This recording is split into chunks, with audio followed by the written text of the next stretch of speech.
Bom dia, pessoal! Estamos aqui hoje para mais uma aula de Química. A aula de hoje nós vamos falar sobre número de massa, ok?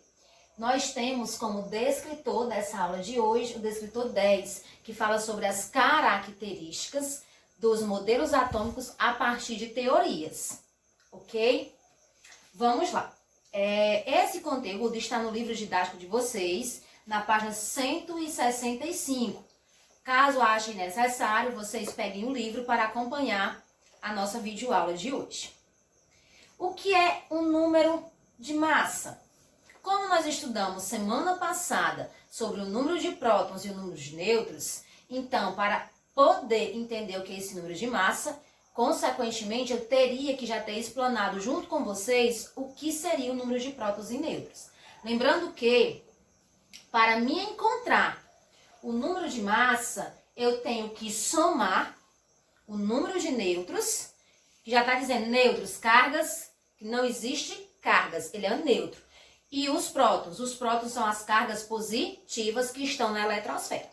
Dando continuidade. A massa, ela é representada pela letra A maiúscula.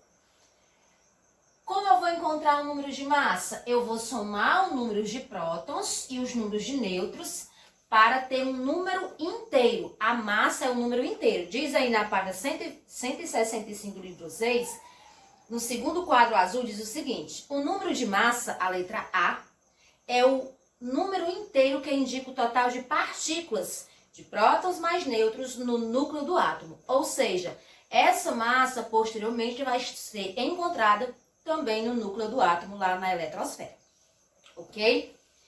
A massa, ela é um número inteiro, como já foi repassado para vocês, e importante frisar que o número de massa sempre vai ser encontrado na parte superior de um átomo.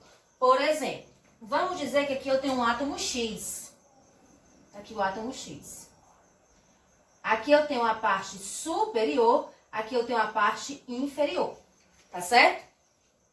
Nessa parte inferior vai estar o número de prótons, ou número atômico. E na parte superior, que é a parte de cima, vai estar a massa do elemento, ok? Lembrem-se que toda vida a massa ela é representada pela letra a massa do átomo, certo? E sempre vai estar na parte superior do elemento, ok? Tanto faz vir do lado esquerdo ou do lado direito. Sempre a massa tem que estar do lado superior do átomo. Ou seja, popularmente eu posso dizer que ele tem que estar, a massa tem que estar em cima. Então, toda vida, para me encontrar o número de massa, eu vou pegar o número de prótons, que já vem, ou número atômico, como vocês podem chamar o prótons ou número atômico, e um númerozinho que tem bem aqui, que nós chamamos o número de nêutrons. Então, o que é que eu vou fazer? Eu vou somar. Eu pego a quantidade de nêutrons junto com a quantidade de prótons e acho o número de massa. Gente, para finalizar a aula de hoje, eu coloquei aqui um exemplo no quadro, certo? Para que a gente possa entender melhor esse número de massa.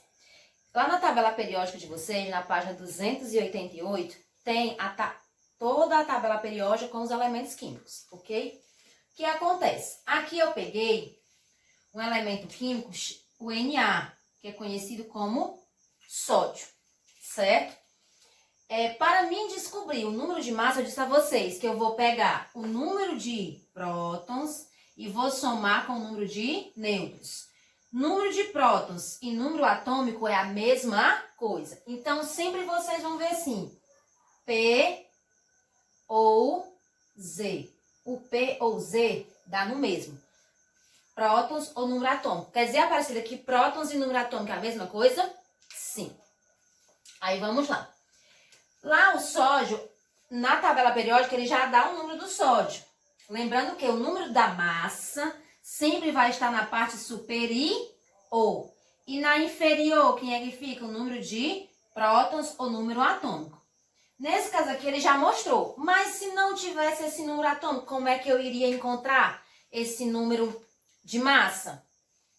Eu ia fazer o seguinte, gente, eu ia pegar o Z ou o P, que é o número de prótons, que no caso aqui é quanto? 11, iria somar com o número de nêutrons, que no caso seria quanto? 12. Eu iria somar, então ficaria, ó, A é igual a Z mais N. Z corresponde a número de prótons ou número atômico. Então, A é igual a Z, que é 11, mais o número de nêutrons, que seria 12. No total, eu teria quanto? 23. O número de massa seria 23. Esse valor corresponde a este valor aqui. Ah, parecido. Então, é muito fácil. Na tabela periódica já vem o número de massa e o número de prótons. Exatamente. Para achar o número de nêutrons, o que eu faria? Muito simples. Eu vou só diminuir 23 menos 11, que vai dar quanto? 12. Ok? Então, gente, essa é a nossa aula de hoje. Espero que vocês tenham compreendido. Qualquer dúvida é só entrar em contato. A nossa atividade de hoje está na página 167, somente a questão 3, ok? Respondam no caderno de vocês, tirem foto e me enviem de volta, tá bom? Que vocês tenham um bom dia e até a próxima aula.